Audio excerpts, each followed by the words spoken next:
ರಾಜ್ಯದ ರೈತರನ್ನ ಆರ್ಥಿಕವಾಗಿ ಸದೃಢಗೊಳಿಸುವಂಥ ಕೆಲಸವನ್ನ ಮತ್ತೆ ಬಲಶಾಲಿಗಳನ್ನಾಗಿ ಮಾಡಬೇಕು ಅಂತ ಹೇಳಿ ಹೈನುಗಾರಿಕೆಯನ್ನು ನಂಬಿಕೊಂಡು ಜೀವನ ನಿರ್ವಹಣೆ ಮಾಡುವ ಎಲ್ಲ ರೈತರಿಗೆ ಇದು ಉಪಯುಕ್ತ ಆಗಬೇಕು.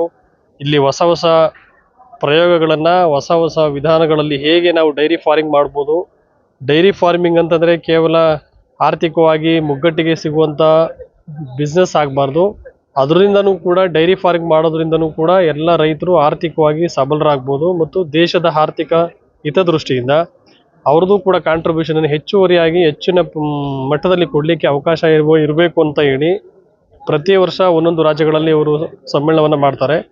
ಈ ವರ್ಷ ನಮ್ಮ ದಕ್ಷಿಣ ಭಾಗದಲ್ಲಿ ಅದನ್ನು ವಿಶೇಷವಾಗಿ ನಮ್ಮ ರಾಜ್ಯದಲ್ಲಿ ಈ ಸಮ್ಮೇಳನವನ್ನು ಆಯೋಜನೆ ಮಾಡಿದರು. ಹಾಗಾಗಿ ನಾವೆಲ್ಲರೂ ಕೂಡ ಕರ್ನಾಟಕ ಹಾಲು ಮಹಾಮಂಡಳದ ವತಿಯಿಂದ ಏನು KMF ನಂದಿನಿ ಬ್ರ್ಯಾಂಡ್ ಇದೆ, ಈ ಬ್ರ್ಯಾಂಡ್ ಇಮೇಜನ್ನು ಹೆಚ್ಚು ಮಾಡುವಂಥ ನಿಟ್ಟಿನಲ್ಲಿ ನಮ್ಮ ಎಲ್ಲ ರಾಜ್ಯದ ಎಲ್ಲ ಒಕ್ಕೂಟಗಳು ಮತ್ತು KMF ವತಿಯಿಂದ ನಾವು ಅವ್ರಿಗೆ ಸಹಕರಿಸಿದ್ವಿ ಮತ್ತು ಕೂಡ ಈ ಕಾರ್ಯಕ್ರಮದಲ್ಲಿ ಯಶಸ್ವಿಯಾಗಿ ಭಾಗವಹಿಸಿದ್ದೀವಿ.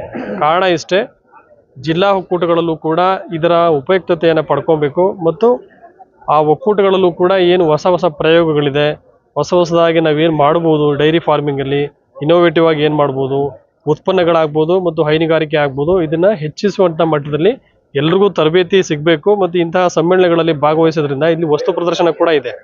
ಸೊ ಆ ವಸ್ತು ಪ್ರದರ್ಶನವನ್ನು ನೋಡೋದ್ರಿಂದನೂ ಕೂಡ ಎಲ್ಲರೂ ಅವರು ಸರಿಯಾದ ರೀತಿಯಲ್ಲಿ ಮಾಹಿತಿಯನ್ನು ಪಡ್ಕೊಳ್ಳಿ ಅನ್ನೋ ಸದುದ್ದೇಶದಿಂದ ಈ ಕಾರ್ಯಕ್ರಮದಲ್ಲಿ ನಾವೆಲ್ಲರೂ ಕೂಡ ಭಾಗವಹಿಸಿದ್ದೀವಿ. ಟೋಟಲ್ ಎಷ್ಟು ಡೈರಿಯವರು ಭಾಗವಹಿಸಿದ್ರು, ಯಾರ್ಯಾರು? ನಮ್ಮಲ್ಲಿ 15 ಒಕ್ಕೂಟಗಳಿದೆ. 15 ಒಕ್ಕೂಟಗಳಿಂದನೂ ಕೂಡ ಅಧ್ಯಕ್ಷರುಗಳು ಬಂದಿದ್ದಾರೆ, ವ್ಯವಸ್ಥಾಪಕ ನಿರ್ದೇಶಕರು ಬಂದಿದ್ದಾರೆ ಮತ್ತು ನಿರ್ದೇಶಕರುಗಳು ಕೂಡ ಬಂದಿದ್ದಾರೆ. ಕೆಲವರು ಸಿಬ್ಬಂದಿಗಳನ್ನು ಕೂಡ ನಾವು ಡಿಪ್ಲಾಯ್ ಮಾಡಿದ್ದೀವಿ. ಕಾರಣ ಇಷ್ಟೇ, ಇದು ಸಮ್ಮೇಳನ ಯಶಸ್ವಿ ಆಗಬೇಕು. ಜೊತೆಗೆ ಈ ಸಮ್ಮೇಳನದಿಂದ ಉಪಯೋಗವನ್ನು ಪಡ್ಕೋಬೇಕು ಅನ್ನೋ ಉದ್ದೇಶದಿಂದ ನಾವೆಲ್ಲರೂ ಕೂಡ ಡಿಪ್ಲಾಯ್ ಮಾಡಿದ್ದೀವಿ. ಎಲ್ಲರೂ ಬಂದಿದ್ದಾರೆ. ಹಾಲು ಉತ್ಪಾದಕರಿಗೆ ತಮ್ಮ ಸಂದೇಶ ಏನು? ಹಾಲು ಉತ್ಪಾದಕರಿಗೆ ನನ್ನ ಸಂದೇಶ, ಹೈನುಗಾರಿಕೆಯು ಕೂಡ ಒಂದು ಒಳ್ಳೆಯ ಉದ್ಯಮ. ಅದನ್ನು ಸರಿಯಾದ ರೀತಿಯಲ್ಲಿ ಬಳಸ್ಕೊಂಡ್ರೆ, ಸರಿಯಾದ ರೀತಿಯಲ್ಲಿ ನಾವು ಆ ಹೈನುಗಾರಿಕೆ ಕೃಷಿಯನ್ನು ಮಾಡಿದ್ರೆ ಆರ್ಥಿಕವಾಗಿ ಸಬಲರಾಗ್ಬೋದು ಮತ್ತು ಜೀವನ ಮಟ್ಟವನ್ನು ಸುಧಾರಣೆ ಮಾಡ್ಬೋದು.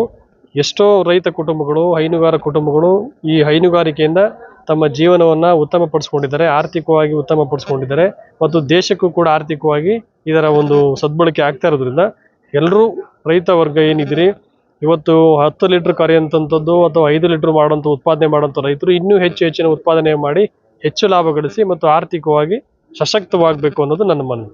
Thank you.